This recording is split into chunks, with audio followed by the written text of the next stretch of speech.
Hello friends, welcome to my YouTube channel. In this video I will show you how to use Vstack function in Excel. So if you are using Microsoft Excel and you want to learn how to use Vstack function, this video will show you how to do it.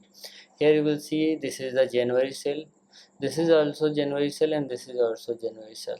Now if you want to make it in one column, so you have to use Vstack function. Okay, you can use anywhere. I want to use this in this A column. Okay, so equals to, now you have to press equals to, now Vstack.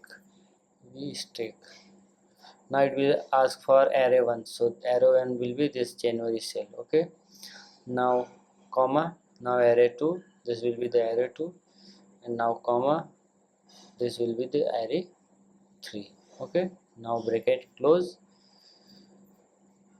bracket close, then enter. So now you will see all the things is in one column. So like this you can use Vstack function in Excel. So if you like this video, please like my video and also subscribe my channel for more videos like this. Thanks for watching.